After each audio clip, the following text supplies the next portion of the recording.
Во меѓувреме, ние отвараме првата тема. Ние ќе отвориме првата тема. Може да одеме да се преселиме во другиот дел од студиото. Добро утро, професоре. Добре ни дојдовте. Добро ве најдов. Добре ни дојдовте. Ние да си дојдеме на своите позиции. Професор доктор Цане Мојановски ќе биде наш гостин, ќе направиме една анализа како што веќе најавивме до вестите во 8 часот во однос на глобалната, во однос на светската политичка сцена, во однос на тоа што се случува на Блискиот исток. Секако ќе пробаме да ги доближиме малку работите и да ги направиме малку поесни. Токму така, ситуацијата на Блискиот исток крајно загрижувачка, а како почна се? Лани Хамас го нападна Израел со илјадници ракети и тоа го означи почетокот на војната која се уште трае. Тогаш над 1200 луѓе загинаа, а десетици беа земени како заложници од страна на милитантната група. Безбедносниот кабинет на Израел на 8 октомври прогласи воена состојба, пошто започна масовни напади врз Газа на упоришта на Хамас. Палестинците мораат да се евакуираат. Нападот и борбите што следа значи ескалација на долгогодишниот конфликт помеѓу двете страни. Ирански Хезболах и јеменските Хути, групи поддржани од Техеран, му се приклучија на Хамас во одмаздата. Со месеци меѓународната заедница се обидуваше да воспостави примирие, но Блискиот исток и натаму разгорува.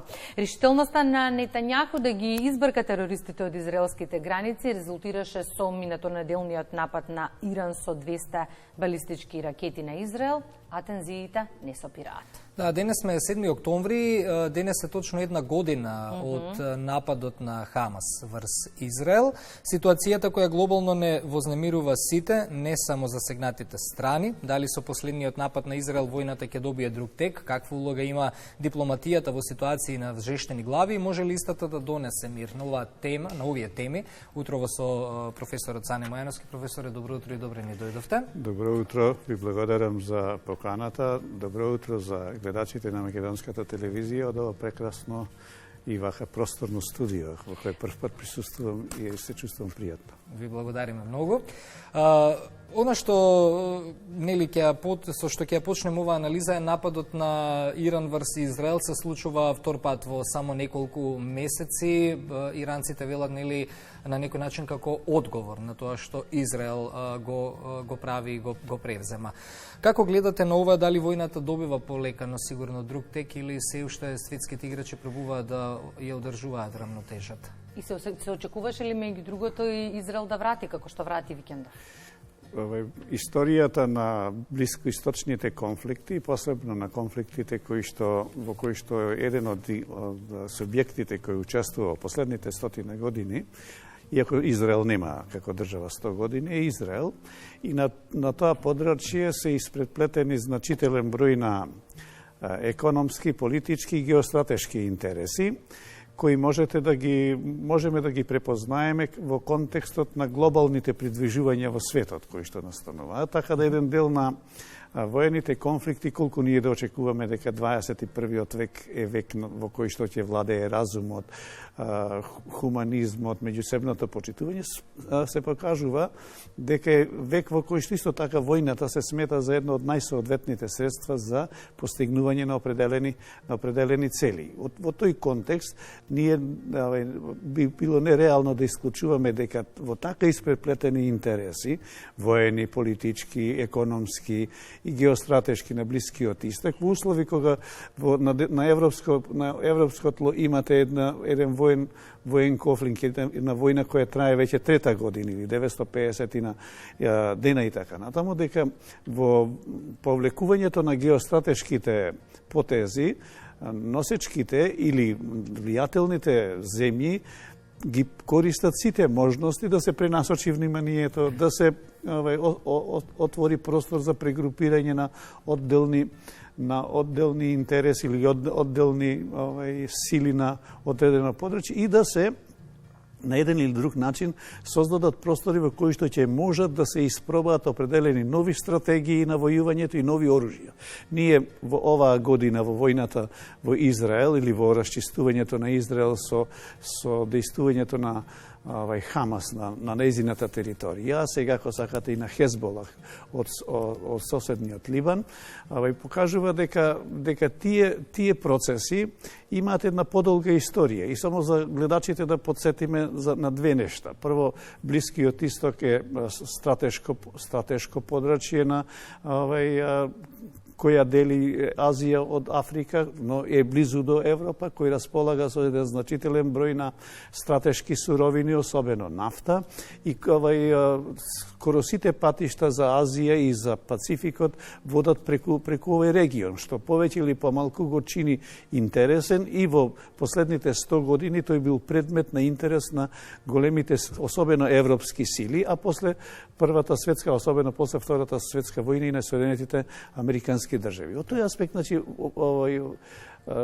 заради карактерот на односите кои постојат меѓу палестинците, меѓу дел од арапските земји и Израел, кој од 1947 година има формирана држава на тој простор, тоа подрачје важи за високо конфликтно или високо ризично, и дека конфликтите, како што забележуваме, од година на година се повеќе или во одредени временски периоди се актуализираат. И во тој контекст ние треба да очекуваме дека и натаму таа разлика на интереси кои постои, особено на Блискиот Исток, меѓу Саудиска Арабија, Израел, Иран. Уште повеќе би се зголемувала?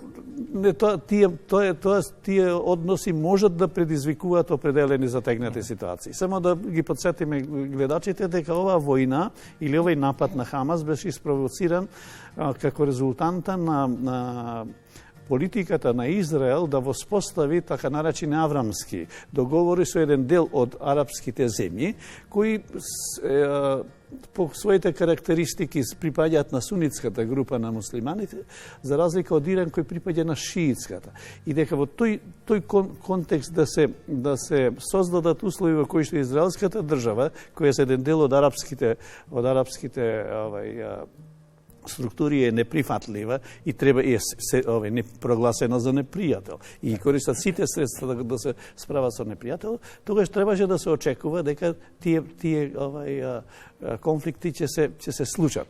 Но она што плаши професоре во целава ситуација е што ниту еден од актерите во целава ситуација не отстапува од своите ставови и позиции. Во меѓувреме ни пристигнуваат непријатни информации за грижувачки минатава недела од Стокхолм и од Копенхаген. Па во тој контекст, колкава е веројатноста или има ли простор за страв дека конфликтот ќе се прелее поширок?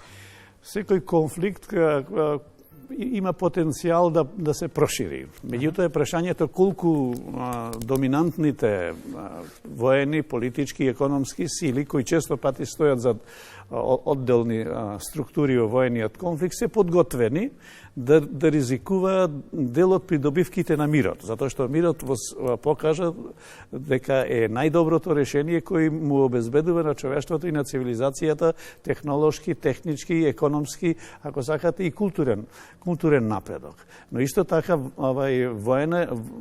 воената индустрија или производството на нови оружја е еден силен замаец во развојот на технолошките решенија. Еден добар дел од она што ние како граѓанство користиме како технолошки решенија во значителна мера се развиени во истражувачките центри на воено-индустријскиот комплекс, и тие постануваат во определен временски период и општо добро за човештвото. Затоа можеме да зборуваме за било која современа технолошка иновација или решение. Да речеме, земете го интернетот. Тој на почетокот се појавува како ефикасно средство во структурите на воените сили, но денес интернетот е општо добро, но исто така и добро кое што обезбедува да се користи како предност во војувањето и во искористувањето на определени нови содржини на военото действување, кое стручњаците го нарекуваат хибриден облик на војување.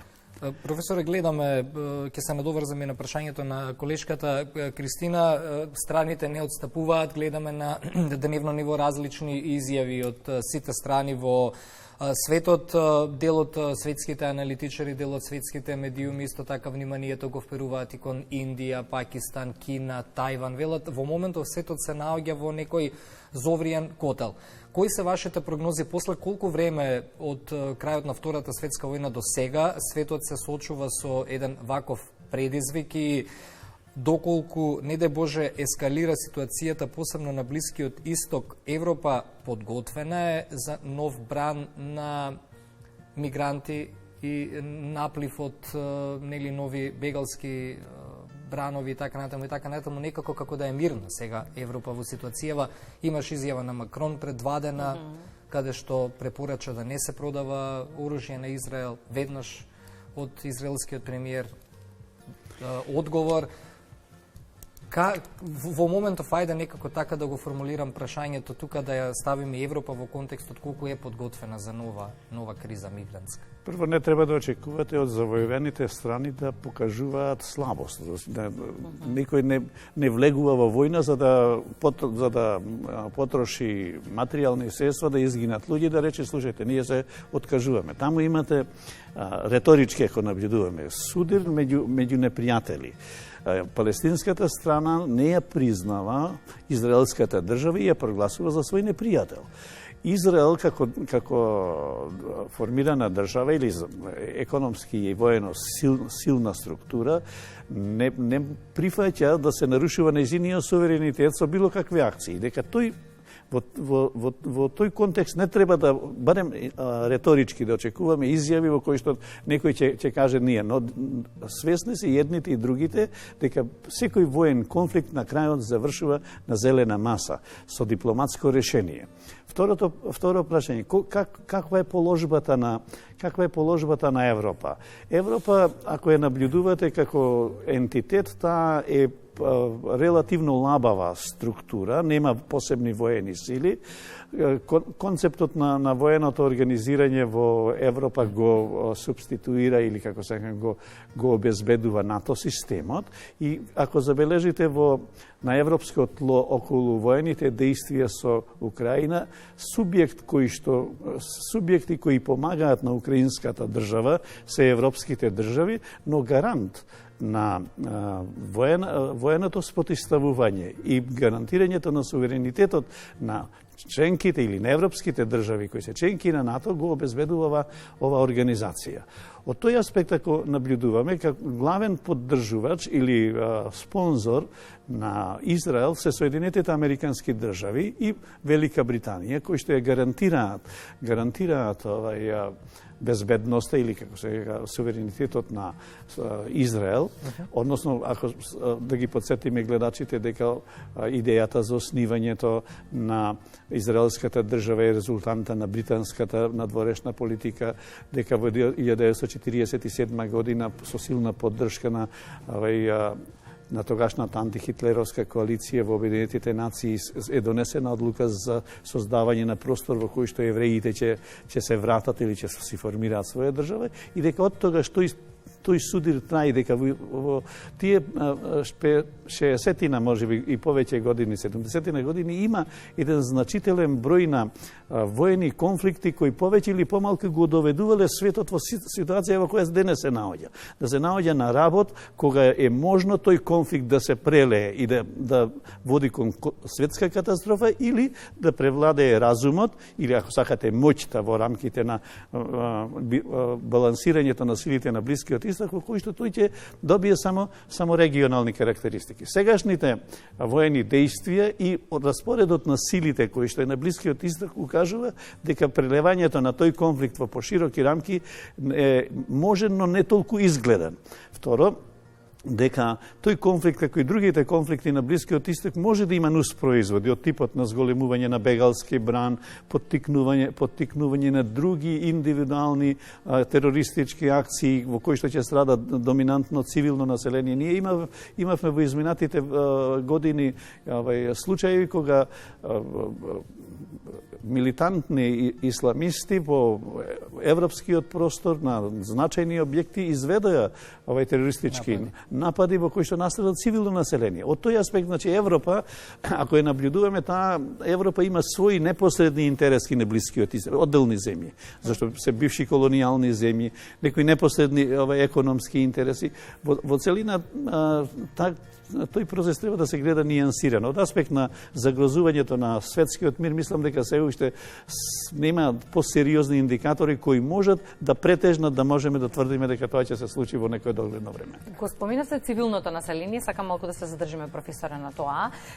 Ние како пасивни наблюдувачи на целата оваа ситуација постојано слушаме и читаме и се информираме за секојдневни ситуации кои што нас не вознемируваат, а се однесуваат на цивилното население кое што страда.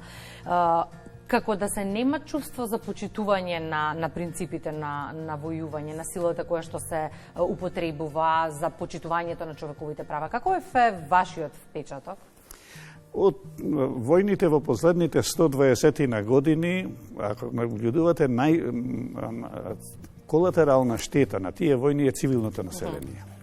И дека војната по дефиниција многу прво кога ќе почне војна умира вистината, а второ најефтин е човековиот живот.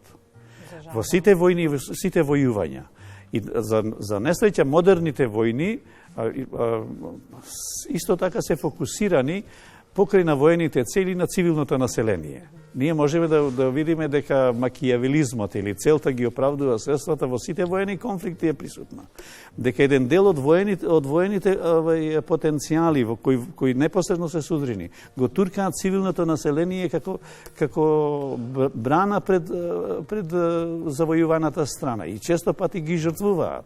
Дека таквиот облик на однесување не е нов. Има своја историја. Ние можеме да најдеме стотици примери во кои ќе покажеме дека воените субјекти користат цивилно население како жив штит.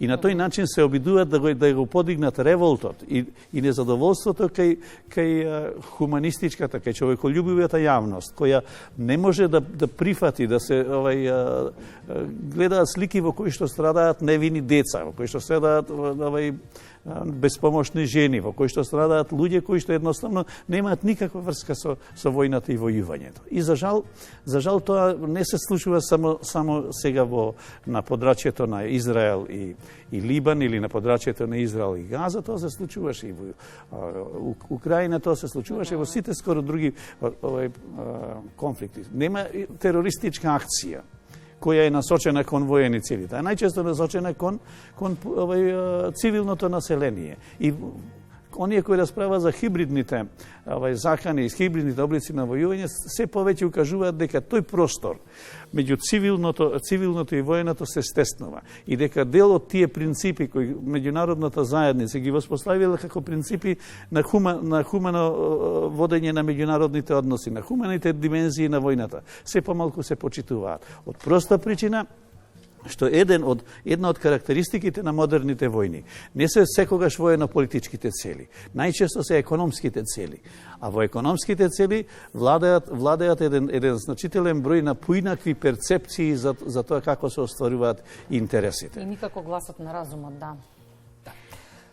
Професоре, секогаш за анализа оставаме малку повеќе време, но колку и да оставаме не е доволно со оглед на случувањата во светот. Продолжуваме заеднички да ја следиме ситуацијата, да не заборавиме се јави и севернокорејскиот лидер во меѓувреме исто така викендов со закани за за употреба на нуклеарно оружје, кога веќе ги споминавме нели Индија, Пакистан, Кина, Тајван, да не ги забравиме Северна и Јужна Кореја. Светот е пред предизвици, ајде така ќе заокружиме. Може ли дипломатијата да биде гласот на разумот? Апсолутно дипломатијата во сите воени конфликти во позадина действува и таа бара решение. Ние бевме сведоци дека Кина неколку пати се појави со иницијатива и некои други земји се појавија со иницијатива во барањето на дипломатско решение за судирот за војната меѓу Русија и Украина. Исто така треба да очекуваме дека такви иницијативи можеби не се уште видливи за јавноста, постојат и во рамките на овој судир, затоа што без разлика колку ќе се употреби оружје, колку ќе отиде воено и цивилно население како курбан или како жртва на оваа војна, во крајна линија решението сепак се бара на зелена маса. И секогаш така се завршува. И во секој случај ние треба да бидеме свесни дека дипломатијата е еден од облиците кои што не со воени средства, туку со разумот и со инсистирање на хуманистичките и други начела ќе се обидува да бара решение. Колку во тоа ќе бидат задоволни страните е веќе прашање на односот на силите и можноста да се искористи најдоброто во решение во дадениот момент. Ви благодарим. Благодарам за поканата.